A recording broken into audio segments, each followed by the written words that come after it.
On October 8, 2009, a family of 3 drove into the Oklahoma wilderness and vanished as if the earth had opened up and swallowed them whole. This is not a metaphor. This is what happened. Bobby Jamison, 44 years old. Sherilynn Jamison, 40. Their daughter Madyson, just 6. They left their home that morning, climbed into a white GMC pickup truck, and drove toward the Sans Bois Mountains to view a piece of land they were thinking of buying. By nightfall, they had ceased to exist in any traceable way. 9 days later, hunters found their truck, doors locked, keys in the ignition, $32,000 in cash stuffed under the seat, and their dog barely alive in the back. But no family, no bodies, no explanation. 4 years would pass before their remains were discovered, lying face down in the dirt side by side, only 3 miles from where their truck sat abandoned. And when the medical examiner finally completed the autopsy, the conclusion was as haunting as their disappearance. Cause of death undetermined. This is a true story, and tonight we're going to walk through every detail, every theory, every unanswered question that makes the Jamison family case one of the most genuinely unsolvable mysteries in American true crime history. Because some files don't close, some mysteries don't resolve, and some families simply walk into the woods and never come back. My name is Julian Cross, and this is the Midnight File. Before we descend into the woods where the Jamisons disappeared, we need to understand who they were. Not the sanitized version you might find in a news headline, but the real, complicated, struggling people whose lives had become increasingly difficult in the months before they vanished. Because the truth is, Bobby and Sherilynn Jamison were not living ordinary lives in 2009. They were living in crisis. And that crisis would color every theory, every speculation, every attempt to understand what happened to them. Bobby Dale Jamison was 44 years old, a father, a husband, a man whose body had betrayed him. In 2003, 6 years before he disappeared, Bobby was involved in a serious car accident. The kind of accident that changes everything. His back was injured severely, permanently. Chronic pain became his constant companion. He couldn't work. He relied on disability benefits and prescription narcotic pain medication just to function day to day. Imagine living like that. Every movement a negotiation with pain. Every day a chemical balancing act between relief and dependency. Bobby's world had narrowed considerably since that accident. He had become, in his wife's words, a hermit, a loner. Someone who retreated from the world because the world had become too painful to engage with. Sherilynn Casey Jamison was 40 years old, a mother, a woman fighting an invisible war inside her own mind. She had been diagnosed with bipolar disorder, a condition that, when properly managed, allows people to live full, productive lives. But when it's not managed, when medication is skipped or stopped, when treatment falters, bipolar disorder can become a destructive force. Sherilynn cycled through severe depressive episodes. She experienced mood swings that her family described as frightening. And by the autumn of 2009, there were signs that her condition was spiraling beyond her control. Their daughter, Madyson "Stormy Star" Jamison, was 6 years old. A little girl with a big imagination and an imaginary friend named Emily. Madyson was, by all accounts, a bright, creative child caught in the undertow of her parents' struggles. She attended school. She played. She lived the life of a child who didn't yet understand how fragile everything had become. The family lived in Eufaula, Oklahoma, a small town in the southeastern part of the state. Rural America, the kind of place where people know each other, where privacy is both treasured and impossible, where rumors spread like wildfire and secrets are currency. The Jamisons owned a home, but their life there had become increasingly troubled. Not just troubled in the way that marriages fray or finances become strained, but troubled in a deeper, more unsettling way. Because by 2009, Bobby and Sherilynn Jamison had begun to believe their home was haunted. If you think that sounds like the setup to a ghost story, you're not entirely wrong. But this isn't fiction. This is what they believed. Bobby and Sherilynn became convinced that their house was inhabited by malevolent spirits. The ghosts of a family that had lived there long ago, according to their narrative. They spoke about this openly. They weren't joking. They weren't being metaphorical. They genuinely believed that supernatural entities were living in their home, on their property, and that these entities meant them harm. Madyson's imaginary friend Emily became, in Sherilynn's mind, something more sinister. Not a harmless childhood fantasy, but an evil presence, a threat. Sherilynn fixated on this idea, and her fixation grew more intense over time. Bobby, instead of grounding his wife, instead of seeking help, escalated alongside her. He approached their pastor, Gary Brandon, with a question that should have raised every possible red flag. Bobby asked if the pastor knew where he could purchase special bullets capable of shooting the spirits he believed were living on his roof. Let that sink in for a moment. A man walks into a church and asks a pastor where to buy ammunition for ghosts. Pastor Brandon, to his credit, recognized this as a sign of serious psychological distress. But what could he do? Bobby was an adult. He wasn't threatening other people. He was describing a delusional belief system, certainly, but in America, believing strange things isn't illegal. It's not even unusual. So the pastor listened, perhaps offered what spiritual counsel he could, and Bobby left. Still convinced, still searching for a way to fight entities that existed only in his mind. Bobby also purchased a copy of the Satanic Bible, not because he was becoming a Satanist, but because he believed it might contain instructions for performing an exorcism. He was trying to protect his family from what he perceived as a genuine supernatural threat. And Sherilynn, for her part, was equally deep in the delusion. She spray-painted messages on a storage container at their property, accusing neighbors of poisoning their cats. She made cryptic references to witchcraft. She claimed to be a witch herself and identified with witchcraft symbolism. Their grip on consensual reality was slipping week by week, day by day. But the psychological unraveling wasn't happening in a vacuum. There were real-world consequences, real crises mounting on top of the delusional ones. In July of 2009, Sherilynn lost custody of her 12-year-old son, Colton, from a previous marriage. A custody judge ruled in favor of her ex-husband after Colton testified in court, and what the boy said was heartbreaking. He told the judge that his mother seemed very depressed, that she acted strangely, that he was worried about her. The judge agreed. Colton went to live with his father, and Sherilynn lost her son. 2 months later, in September of 2009, Sherilynn attempted to take her own life. She was hospitalized. She survived. But the attempt was a clear signal that she was in profound distress, that the weight of her illness and her circumstances had become unbearable. 1 month after that hospitalization, she would disappear into the wilderness with her husband and daughter. The marriage itself had collapsed. An 11-page letter was later discovered in the abandoned truck, written by Sherilynn to Bobby. It was not a love letter. It was a document of contempt. She called him a hermit, a loner. She accused him of not caring for his family. She explicitly stated that she wanted a divorce. The letter was filled with rage, with disappointment, with the kind of brutal honesty that comes when someone has given up on pretense. Whether Bobby ever read this letter, we don't know. It may have been an exercise in catharsis for Sherilynn, a way to process her feelings without actually confronting her husband. Or it may have been a final statement before something terrible happened. There was also violence, not between Bobby and Sherilynn, but directed outward. A maintenance worker named Kenneth Bellows had been helping Bobby with odd jobs around the property. One day, when Bobby wasn't home, Bellows made a catastrophic error in judgment. He told Sherilynn, apparently thinking it was casual conversation, that he didn't like how she spoke about having Native American heritage. Because, he explained, he was a white supremacist who believed anyone not purely white should be eliminated. He said this to her face, in her home. Sherilynn's response was immediate. She walked into the bedroom, retrieved a .22 caliber pistol, returned to where Bellows stood, pointed the weapon at his head and told him to leave. When he refused, she fired several rounds at his feet until he fled the property. Bellows, understandably, never returned.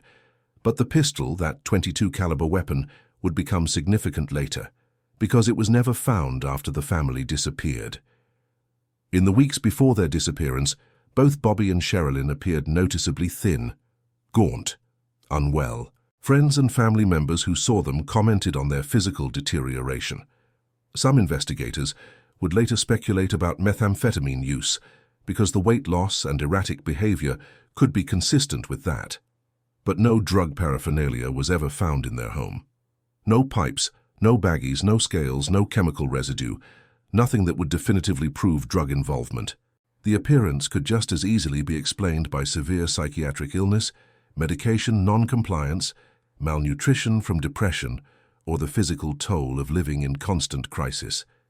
This was the state of the Jamison family on the morning of October 8, 2009, a family in psychological freefall, a family haunted by delusions and real tragedies alike, a family that had, in many ways, already begun to disintegrate before they ever climbed into that white GMC pickup truck.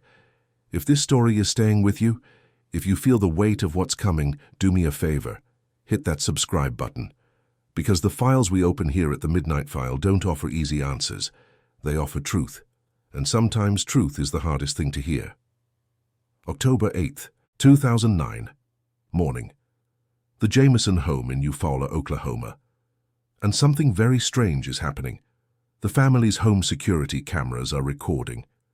Bobby and Sherilynn Jamison are moving between their house and their white GMC pickup truck, back and forth again and again, approximately 20 times each over the course of several hours. They're loading the truck, or they appear to be loading the truck, but their behavior is anything but normal. Witnesses and investigators who later reviewed this footage described the Jamisons' movements as trance-like, zombie-like. Sheriff Israel Beauchamp, who would eventually oversee much of the investigation, used the phrase vacant looks on their faces to describe what he saw. Bobby and Sherilynn walk from the house to the truck. Sometimes they carry items, sometimes they carry nothing at all. They change clothes multiple times. They never speak to one another. Not once. They don't make eye contact. They don't coordinate. They simply move mechanically, methodically, as if operating under some internal programming that overrides normal human interaction. They stop abruptly at times, stand motionless, stare into the distance, then resume walking. The overall impression, according to everyone who has seen this footage, is of two people who are not themselves, not acting normally, not behaving as though they're simply preparing for a day trip to view property. They look like people under the influence of something, drugs perhaps, or a severe psychiatric episode, or both. Now, it's important to note that many documentary presentations of this case, most notably the BuzzFeed Unsolved episode, used actor reenactments rather than the actual security footage. And those reenactments may have exaggerated the strangeness through creative direction. But those who have seen the actual footage, including law enforcement officers, insist it is distinctly abnormal, disturbing even, the kind of thing that makes you wonder what exactly was happening in that household that morning. Madyson, their 6-year-old daughter, is somewhere in this scene as well, though the focus of the surveillance cameras was on the adults. At some point, the family climbs into the truck, Bobby behind the wheel, Sherilynn in the passenger seat. Madyson in the back. Their dog Maisie comes with them. They drive away from their home, heading toward the Saint-Bois Mountains, about 30 miles from Eufaula. Their stated purpose, to view a 40-acre plot of land near Red Oak that they were considering purchasing. A remote piece of property, dense timber, rocky terrain, isolated. The kind of place where you could disappear and no one would notice for days. And that's exactly what happened. By nightfall on October 8th, the Jamison family had vanished. No one reported them missing immediately because, well, who would? Bobby and Sherilynn were adults. They were known to be reclusive. They didn't have regular jobs or appointments that would be missed. Colton, Sherilynn's older son, was living with his father. Bobby's father, Bobby Jamison Sr., had a deeply strained relationship with his son and wasn't in regular contact. There was no alarm bell to ring, no one to notice the absence. Days passed. October 8th became October 9th, then October 10th, then the 11th. The truck didn't return. The family didn't call. But in rural Oklahoma, in a community where people value privacy and independence, a few days of silence doesn't immediately trigger panic. It should have, but it didn't. On October 17th, 2009, 9 days after the family's departure, hunters were moving through the remote area near Red Oak. They were navigating difficult terrain in the Saint-Bois Mountains when they came across something that didn't belong. A white GMC pickup truck sitting at a well pad site. Isolated, abandoned, doors locked. The hunters approached cautiously. Something felt wrong. The truck was clearly not in use, but it also didn't look like it had been in an accident. It was just sitting there, positioned as if someone had parked it and walked away. The hunters looked closer. Through the windows they could see items inside, a lot of items. And then they heard something. A sound. Weak, pitiful. They peered into the back of the truck and saw a dog. Maisie, barely alive, malnourished, dehydrated, but still breathing after 9 days. The hunters immediately contacted law enforcement, and when deputies from the Latimer County Sheriff's Office arrived and opened the vehicle, they found a scene that defied easy explanation. The keys were still in the ignition. The truck was in working mechanical order. There was fuel in the tank. Nothing was broken. Nothing appeared to have been forced. Inside the vehicle, investigators found cell phones, GPS devices, Bobby's wallet, Sherilynn's purse, their identification cards. Everything you would need if you were planning to come back to your vehicle. Everything you would never leave behind if you were planning to disappear voluntarily. And then they found the money. Approximately $32,000 in cash, stuffed in a bank bag, hidden under the driver's seat. $32,000. Let me repeat that, because it's important. $32,000 in cash left in an abandoned vehicle in the middle of nowhere. That's not pocket change. That's not gas money. That's a significant amount of money, and its presence in that truck immediately complicated every theory about what might have happened to this family. Sheriff Beauchamp stood at the scene and made an observation that would become the defining statement of this case. He said, and I quote, "It seems like they just stepped outside of their vehicle and disappeared." That's exactly what it looked like. The Jamison family had parked their truck, gotten out, and ceased to exist. No signs of struggle, no blood, no evidence of foul play. Just an abandoned vehicle with all their belongings inside, including enough money to start a new life somewhere else, and a dog slowly dying of starvation. Where were Bobby, Sherilynn, and Madyson Jamison? The discovery of the abandoned truck triggered an immediate and extensive search operation. This wasn't a casual effort. This was a full-scale mobilization. Over 300 volunteers joined law enforcement in scouring the area around the well pad site where the truck had been found. Multiple agencies were involved: the Latimer County Sheriff's Office, the Oklahoma State Bureau of Investigation, search and rescue teams. Cadaver dogs were deployed, trained animals capable of detecting human remains even when buried or submerged. The terrain was brutal. The Sans Bois Mountains are not gentle, rolling hills. They're dense timber, steep inclines, rocky outcroppings, thick undergrowth, and treacherous footing. Searching this kind of landscape is exhausting, dangerous work. You can walk within 10 feet of something and never see it through the vegetation.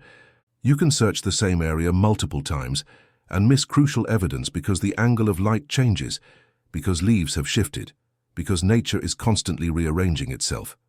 The cadaver dogs indicated interest near a nearby water tower.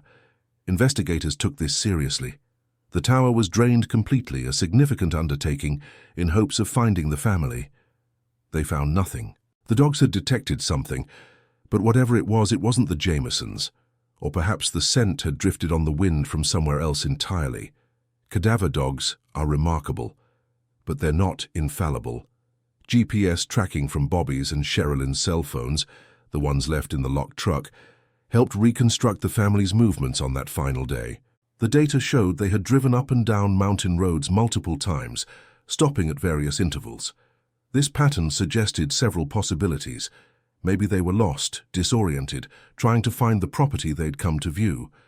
Maybe they were conducting deliberate reconnaissance, searching for something specific. Or maybe, as some theorized, they were in the grips of paranoia or panic, driving erratically because they believed they were being followed or threatened. Tracking dogs and investigators discovered small footprints on a hill, footprints that appeared to belong to a child, to Madyson. But the trail didn't lead anywhere conclusive. Children's footprints in the dirt and then nothing, as if she had walked to that spot and then simply lifted off the ground. Despite the search's scale and intensity, despite hundreds of people combing through miles of wilderness, despite dogs and technology and sheer human determination, the Jamison family remained lost. Weeks passed. The search effort continued, but with diminishing returns. You can only search the same terrain so many times before you have to accept that either there's nothing there, or whatever is there is so well hidden that you're not going to find it. The search was eventually suspended, not officially closed, but scaled back to the point of dormancy. The case grew cold. Investigators moved on to other cases, other emergencies, other families in crisis. The Jamisons became another unsolved disappearance in a state that has more than its share of them. But then something happened that still, to this day, has no explanation. On November 12, 2009, 35 days after the family disappeared, a call was made from Bobby's cell phone, the phone that had been left in the locked truck, the phone that was in law enforcement custody. Someone somehow accessed that phone and called Bobby's voicemail. Who made that call? How was the phone accessed? Was it an investigator checking messages? Was it a technical glitch, or was it something else entirely? No answer has ever been provided. No explanation has ever satisfied the questions this detail raises. It remains one of the case's most disturbing mysteries, a loose thread that doesn't connect to anything but refuses to be ignored. Months turned into years. 2009 became 2010, then 2011. The forest environment worked against investigators' interests. Falling leaves created natural cover. Scavenger animals, wild dogs, coyotes, predators would have scattered and consumed soft tissue. Weather, rain, moisture, temperature fluctuations accelerated decomposition. The longer remains lay undisturbed. The more forensic evidence degraded, until eventually only bone would remain. And bone, while it can tell you some things, cannot tell you everything. The Jamison family had become ghosts. Not the supernatural kind they'd feared in their home, but the real kind. The kind that haunt cold case files and true crime forums. The kind that keep investigators awake at night, wondering what they missed. And then, 4 years later, the wilderness gave them back. November 12, 2013. 2 hunters were moving through the same remote area where the Jamison truck had been found 4 years earlier. This wasn't the exact same spot, but it was close, within a few miles. The hunters were doing what hunters do, navigating rough terrain, looking for game, when one of them noticed something that didn't belong. Bones. Human bones, scattered across the forest floor. They stopped. They looked closer, and they realized they were looking at not one skeleton, but 3. 2 adults and 1 child, lying together, face down in the dirt, arranged side by side. The hunters immediately contacted law enforcement, and investigators returned to a scene they'd searched extensively 4 years earlier. The remains were located approximately 3 miles northwest of where the abandoned truck had been found. 3 miles. Close enough to suggest the family never traveled far from their vehicle, but far enough away that hundreds of searchers had somehow missed them in 2009. The positioning of the remains was notable. Face down, side by side. The 3 skeletons close together, as if placed deliberately. Some investigators and theorists would later interpret this as suggestive of an execution-style arrangement. But distinguishing between intentional placement and the effects of years of animal activity and decomposition is extremely difficult. Scavengers move bones. Weather shifts them. The forest rearranges everything it touches. The skeletal remains were so severely decomposed that immediate identification was impossible. There was no soft tissue, no recognizable features, just bones, bleached by sun and scoured by time. The remains were carefully collected and transported to the Oklahoma Medical Examiner's office for analysis. It took until July 3, 2014, 8 months after the discovery, for the medical examiner to officially confirm what everyone already suspected.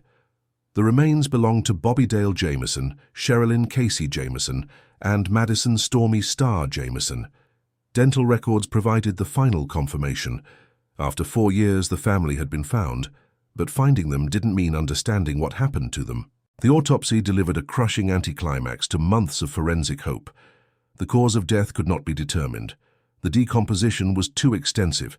There was no soft tissue to analyze, no blood to test, no organs to examine. The medical examiner noted one potentially significant detail, a small hole in the back of Bobby's skull, but even this couldn't be definitively interpreted. Was it a gunshot wound? Was it damage from animal predation? Was it natural skeletal degradation? Without soft tissue, without any context, it was just a hole in a bone. Sherilynn and Madyson showed no obvious trauma to their skeletal remains, no fractures, no holes, nothing that screamed violence. The absence of a hyoid bone fracture meant strangulation couldn't be definitively ruled in or out, because that particular bone is small and easily lost to scavengers or decomposition. The family was essentially a forensic blank slate. The medical examiner's official determination: cause of death undetermined, manner of death undetermined. After 4 years of waiting, after all the searching and hoping and theorizing, the official answer was no answer at all. When journalists asked investigators why the initial search, despite involving hundreds of volunteers and professional searchers, had failed to locate remains that lay only 3 miles away, an Oklahoma State Bureau of Investigation Assistant Special Agent offered an explanation that was as terse as it was unsatisfying. Falling leaves potentially obscured the bodies. Falling leaves. That's what stood between the Jamison family and discovery for 4 years. Autumn foliage covering their remains, nature's shroud drawn across 3 bodies, and hundreds of searchers walking past without seeing what lay beneath. If you've stayed with this story this far, if you're feeling what I'm feeling, the weight of the unknown, leave a comment below. Tell me what you think happened. Tell me if you've heard of cases like this.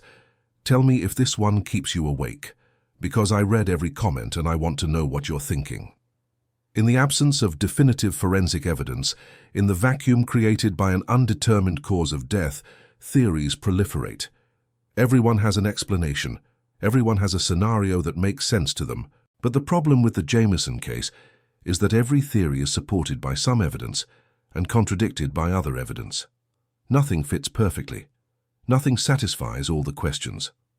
Let's walk through the major theories, one by one, and examine what supports them and what dismantles them. Theory 1. Self-inflicted tragedy. This theory rests on several pillars of evidence. Sherilynn's 11-page letter, expressing intense hatred for Bobby, and her desire for a divorce certainly provides potential motive. Her history of severe bipolar disorder, combined with medication non-compliance and a recent attempt on her own life in September, created psychological vulnerability. Most significantly, the small hole in the back of Bobby's skull suggested a possible gunshot wound, and Sherilynn was known to carry a .22 caliber pistol, the same weapon that disappeared from the crime scene and was never recovered. The scenario would unfold like this. Sherilynn, in a state of severe depression and psychosis, makes a terrible decision. She ends Bobby's life with a gunshot to the back of the skull. She then does the same to Madyson, and finally, she turns the weapon on herself. The positioning of the bodies, lying face down and side by side, could be explained as the aftermath of such events. But this theory faces substantial contradictions. No gunshot residue or powder burns were found on Sherilynn's remains, though, to be fair, after 4 years of decomposition, such evidence would likely be gone regardless. Madyson shows no evidence of gunshot wounds or trauma of any kind. Her skull is intact. Her skeleton shows no signs of violence. If Sherilynn ended Bobby's life and then her own, where is the weapon? It was never found, despite the relatively confined search area. A .22 caliber pistol doesn't decompose. It doesn't get eaten by animals. It should have been there, somewhere in that 3-mile radius, but it wasn't. The execution-style positioning of 3 bodies, with Madyson's body appearing to be arranged rather than naturally positioned, seems more consistent with external involvement. And the 11-page letter, while certainly angry, may have been therapeutic writing rather than a precursor to violence. Sherilynn's friends suggested she wrote to process emotions without intending to act on them. Many people write angry letters they never send. Many people vent on paper instead of confronting the target of their frustration. The letter proves she was unhappy. It doesn't prove she was capable of what this theory suggests. Theory 2. An illegal transaction gone wrong. The $32,000 in cash is the cornerstone of this theory. That's not a normal amount of money for a family living on disability benefits to carry around. The family's noticeable weight loss in the weeks before their disappearance, their bizarre behavioral changes, the trance-like surveillance footage, all of this could be consistent with methamphetamine addiction. The region around the Sans Bois Mountains has a known methamphetamine problem. Rural Oklahoma has struggled with this issue for decades. Perhaps, this theory suggests, the Jamisons were either buying or selling methamphetamine. Perhaps they drove to that remote location to complete a transaction.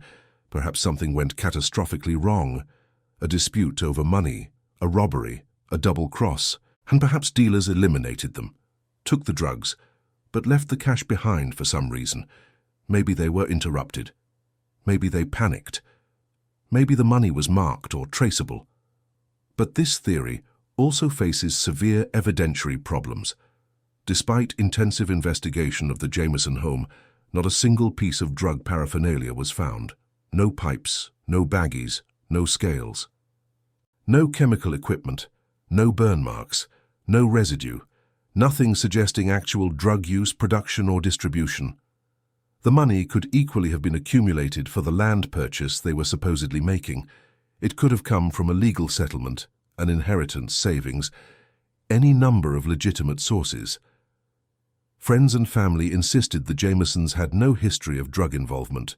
Though this kind of denial is common when addiction is involved, people hide drug use, families don't want to believe it. But the physical evidence to support this theory simply doesn't exist. Most damaging to this theory, why would anyone bring a 6-year-old child to a drug transaction? Madyson was with them, in the truck, present for everything that happened. What kind of drug dealers would allow that? What kind of parents would risk their daughter's safety in that way?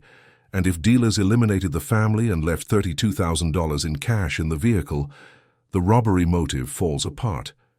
Professional criminals don't leave money behind. They especially don't leave that much money behind. Theory 3. Lost in the wilderness. Perhaps the simplest explanation. The family drove to view property in unfamiliar, difficult terrain. They got out of the truck to explore. They became disoriented.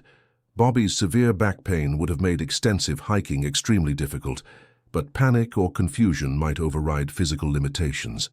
They wandered, trying to find their way back to the vehicle or to civilization. October weather in Oklahoma can be cold, especially at night.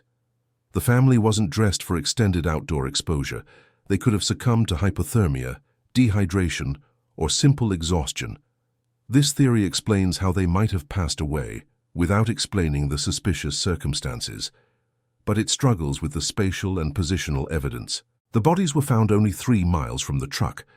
3 miles is significant in rough terrain, certainly, but it doesn't suggest days of aimless wandering. And the execution-style positioning, face down and arranged side by side, is not consistent with the random positioning you'd expect from exposure. There would be no reason for all 3 bodies to align in such a precise arrangement if they simply collapsed from hypothermia or exhaustion. Bobby's back pain makes an extended hike seem improbable. The GPS data showing deliberate movement patterns, driving up and down mountain roads multiple times, contradicts the narrative of simple disorientation. And perhaps most significantly, why would they leave the truck at all? Why not stay with the vehicle, where they had shelter, supplies, and a way to signal for help? Theory 4. Third-party involvement. Perhaps the most disturbing possibility. An external perpetrator or multiple perpetrators encountered the family at that remote location. Perhaps it was random, wrong place, wrong time, a chance encounter with someone dangerous, or perhaps it was targeted, someone who knew the family, someone with a reason to want them gone. The execution-style positioning supports this scenario, the face-down arrangement, the proximity of all 3 bodies. This looks like an act of violence carried out by another person. Bobby Jamison Sr., the father, had documented threats against his son. He had told people he would eliminate Bobby and his family. A protective order filed in April 2009 detailed these threats. Bobby Sr. was involved in what were alleged to be dangerous criminal enterprises. He was known to be volatile, violent, and unpredictable. But Bobby Sr. had an alibi that was verified by law enforcement. He was questioned by the FBI, and was cleared early in the investigation. Without clear evidence of opportunity, without any physical evidence connecting him to the scene, this theory remains purely speculative. There were also theories about white supremacist groups. A woman claiming to be a former member of a group called the White Knights allegedly called Sherilynn's friend to report that Sherilynn's name was on a list of people the group intended to harm. An abandoned car near the Jamison vehicle was found covered in symbols and bullet holes from target practice. But these theories lack concrete support. No arrests were made. No suspects emerged with both means and motive. It's the kind of thing that sounds plausible in the telling, but falls apart under scrutiny. Share this video with someone who loves true crime, someone who needs to hear this story. Because the more people who know about cases like this, the more chance we have of finding answers. But there's another possibility we need to consider, one that's harder to categorize, one that doesn't fit neatly into the categories of homicide, accident, or intentional self-harm. And that's the possibility that the Jamison family's final act was driven by their documented psychiatric illness and shared delusional system. Sherilynn's bipolar disorder was severe. At the time of her disappearance, she was apparently not taking her medication consistently, if at all. Bipolar disorder, particularly in its depressive phase combined with paranoid features, carries significant risk. Literature on bipolar psychosis indicates that fixed delusions can become so convincing, so all-consuming that they override normal judgment and safety considerations.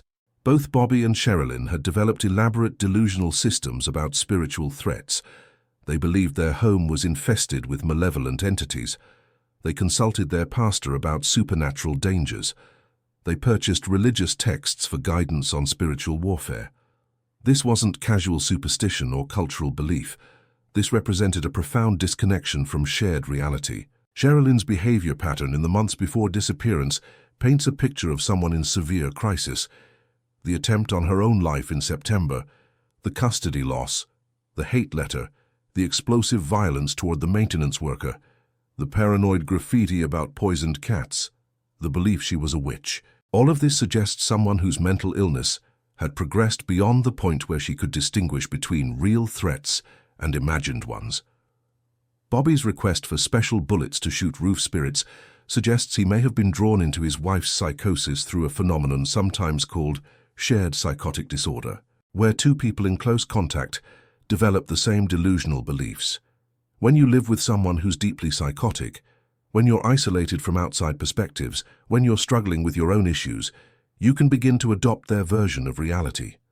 One theory, less discussed but psychologically plausible, proposes that the family, in a state of shared crisis combined with depression and delusion, may have ultimately made a collective decision.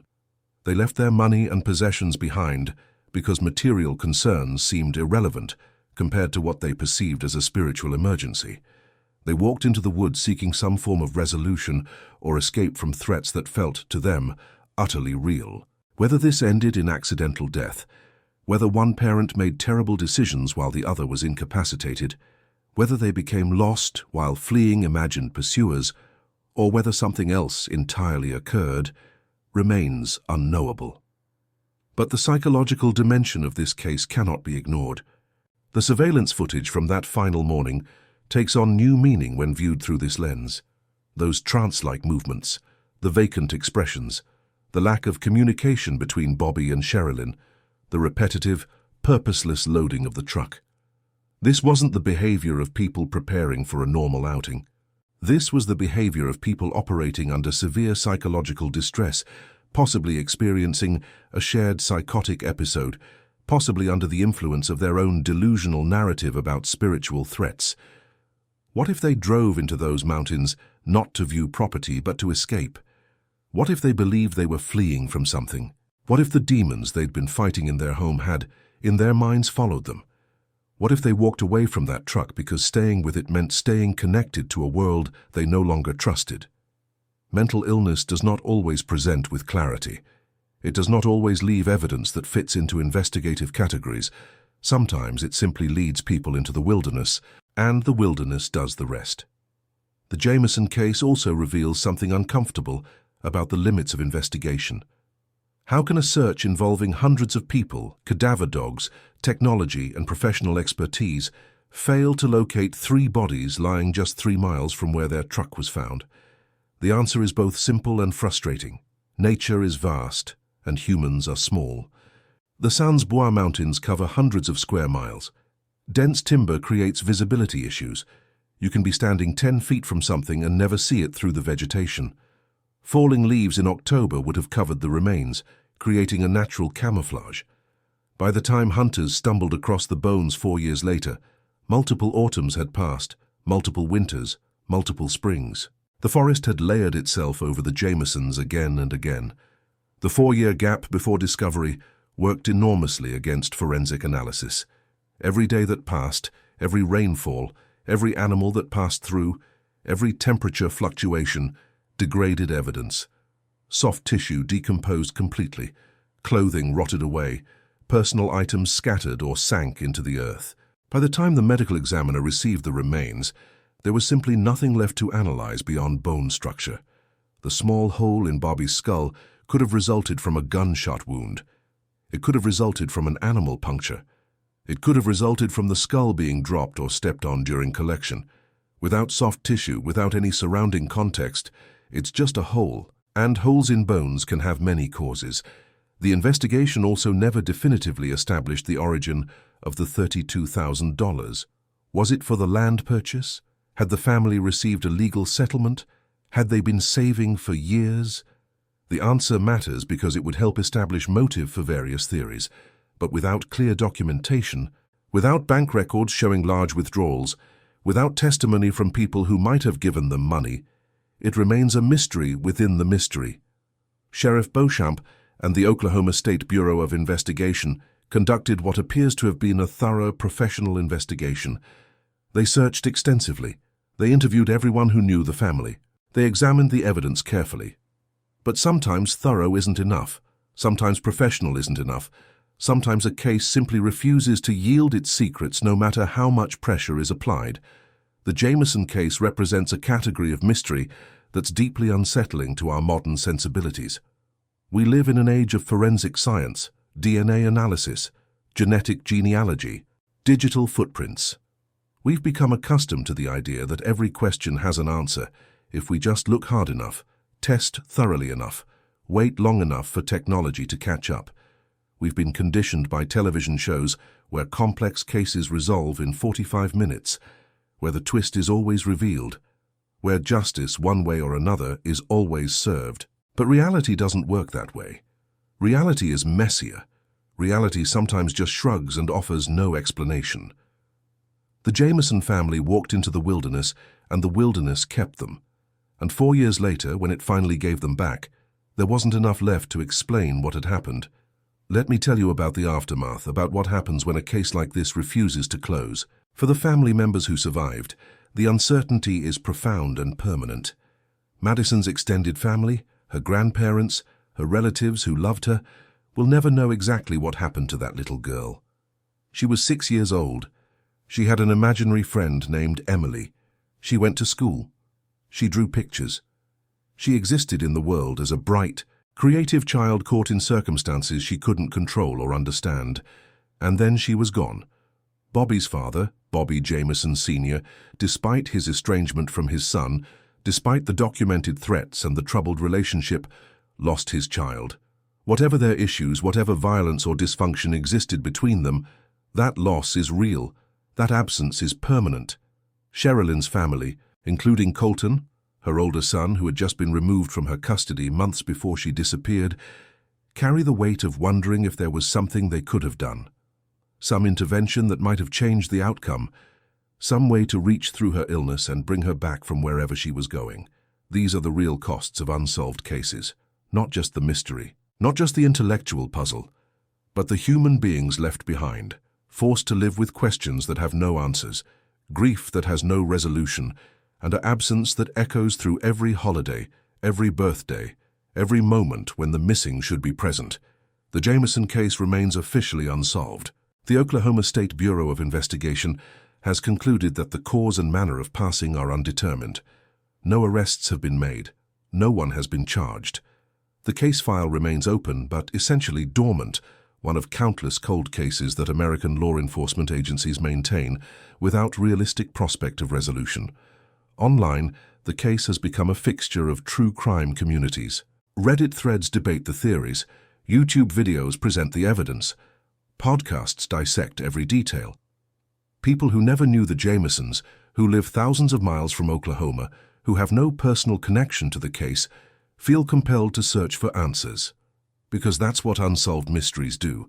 They create a kind of obligation in those who hear them. An obligation to remember, an obligation to think, an obligation to not let these people be forgotten. And maybe that's the only resolution possible. Not answers, but remembrance. Not closure, but acknowledgement. Not solution, but witness. The Jamison family existed. They struggled. They suffered. They disappeared. And 4 years later they were found, lying together in the dirt, their story incomplete, their ending ambiguous, their truth locked somewhere between the facts we have and the understanding we lack. As I close this file tonight, as I prepare to move on to the next case, the next mystery, the next family whose story demands to be told, I want to leave you with something to think about. We want our mysteries to have villains. We want clear bad guys. We want satisfying conclusions where the perpetrator is identified, justice is served, and the universe makes sense again. But the Jamison case refuses to give us that comfort. It refuses to be simple. Maybe there was no villain. Maybe there were only victims. Maybe the real antagonist in this story was mental illness, a force more powerful and destructive than any human perpetrator. Maybe it was isolation, both geographical and psychological. Maybe it was a system that failed to intervene when warning signs were everywhere. Maybe it was just chance, terrible luck, a series of small decisions that accumulated into tragedy. Or maybe there was foul play. Maybe someone did encounter this family in those woods. Maybe someone did harm them and walk away, leaving their bodies to be slowly consumed by the forest, knowing that time and nature would erase the evidence. Maybe the person responsible is still out there, carrying the weight of what they did, or carrying nothing at all. We don't know. And that's the truth of it.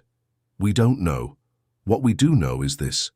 On October 8, 2009, a family drove into the wilderness. They brought their dog. They brought their money. They brought whatever hope or fear or delusion was driving them that day, and they never came home. The white GMC pickup truck sat there for 9 days, waiting for occupants who would never return. The dog, Maisie, survived those 9 days somehow, testament to the resilience of life even in the most dire circumstances. She was rescued, treated, and eventually found a new home. At least one member of that family survived the wilderness, even if she couldn't tell anyone what she'd witnessed.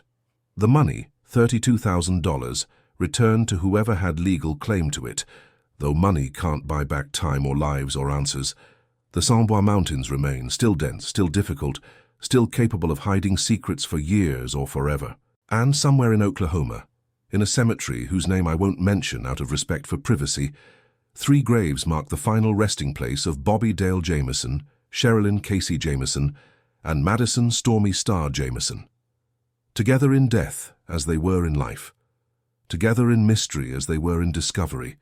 If this case has affected you, if it's made you think about mental illness, about family, about how quickly everything can fall apart, I want you to do something. Hit that like button.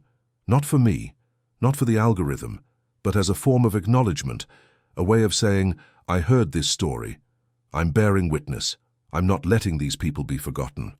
And if you want more stories like this, if you want to keep opening these files with me, subscribe to the Midnight File, because there are more cases, more mysteries, more families whose stories need to be told. And I'm going to keep telling them, one file at a time, until either I run out of stories or you stop listening. And I don't think either of those things is going to happen anytime soon. Every town keeps a secret. Some just bury it deeper than others. The Jamison family's secret, if there is one, remains buried somewhere in the gap between what we know and what we can prove. It exists in that surveillance footage, in those vacant expressions, in those trance-like movements that no one has ever fully explained. It exists in the $32,000 that could mean everything or nothing. It exists in the small hole in Bobby's skull that might be evidence of violence or might be nothing at all. It exists in Sherilynn's 11-page letter, filled with rage and desperation, found in a truck that held everything except the people it belonged to. It exists in Madyson's small footprints on that hill leading nowhere. It exists in the 4 years of silence, the wilderness holding 3 bodies that hundreds of searchers had walked past without seeing. And it exists in the medical examiner's final determination, undetermined. Sometimes the files don't close because they can't close. Sometimes the truth is simply unknowable. Sometimes the evidence degrades before we can interpret it. Sometimes nature wins, and humanity, with all its technology and determination and forensic sophistication, has to accept defeat. The Jamison family case is one of those times, but that doesn't mean we stop asking questions. It doesn't mean we stop looking for answers. It doesn't mean we forget. Because every person who hears this story, every person who thinks about it, every person who wonders what really happened in those woods, keeps the Jamisons alive in some small way, keeps their story from disappearing the way they disappeared, gives them what they lost, presence, acknowledgement, a place in our collective memory. And maybe that's not closure. Maybe it's not justice. Maybe it's not enough, but it's something. And sometimes in cases like this, something is all we're going to get. Before I close this file and move on to the next one, I want to tell you something true. Something I believe deeply after years of examining cases like this. The world is not safe. It never was. We tell ourselves stories about safety, about predictability, about how if we just follow the rules and make good decisions and stay alert, we'll be okay. But the Jamison case reminds us that safety is an illusion. Bad things happen to people who don't deserve them. Families disappear. Bodies go undiscovered for years. Investigations fail. Evidence degrades. And sometimes there are no answers. That's terrifying. I know it's terrifying, but it's also true. And the only thing we can do in the face of that truth is what we're doing right now. Telling the stories, preserving the details, refusing to let these people become statistics, refusing to let their names disappear into bureaucratic files and forgotten case numbers. Bobby Jamison was 44 years old. He suffered from chronic pain. He struggled with mental health. He made decisions I can't explain and can't understand. But he was a person. He existed. He mattered. Sherilynn Jamison was 40 years old. She fought an illness that tried to destroy her mind. She lost a custody battle. She attempted to take her own life and failed. She wrote a letter filled with rage and despair. She walked into the wilderness with her family and never came back. But she was a person. She existed. She mattered. Madyson Stormy Star Jamison was 6 years old. She had an imaginary friend. She went to school. She drew pictures. She lived in a household struggling with crisis and illness and dysfunction. She had no choice in any of it. And she died without anyone being able to explain how or why. But she was a person. She existed. She mattered. Remember their names. Remember their story. And if you know someone who's struggling with mental illness, if you know someone who's isolated, if you know someone who might be in crisis, reach out, check in, be present. Because sometimes the difference between tragedy and survival is just one person who cares enough to intervene. This is The Midnight File. I'm Julian Cross. And if stories like this haunt you the way they haunt me, I'll see you in the next episode. Because there are more files, more mysteries, more families whose stories refuse to be forgotten. The Jamison file is closing now, but it's not closed. It will never truly be closed. Not until someone, somewhere, somehow finds the answer that has eluded everyone so far. Maybe that someone will be you. Maybe you'll hear something I missed. Maybe you'll make a connection that investigators overlooked. Maybe you'll be the one who finally brings closure to a case that has resisted closure for 16 years. Or maybe, like the rest of us, you'll simply carry the question forward. You'll wonder. You'll think about it at odd moments. You'll remember the family that walked into the wilderness and never came back. And that's okay too, because in the remembering, in the wondering, in the refusal to forget, we're doing the only thing we can do for the Jamisons now. We're making sure they're not alone in the dark. The Sans Bois Mountains are still there, still dense, still keeping their secrets. The wilderness doesn't care about our need for answers. It doesn't care about closure or justice or the families we've lost to it, but we care, and that matters. Until next time, this is Julian Cross, reminding you that some mysteries are meant to stay mysteries, some files are meant to stay open, and some families, once they walk into the wilderness, are never truly found, even when we locate their bones. Good night.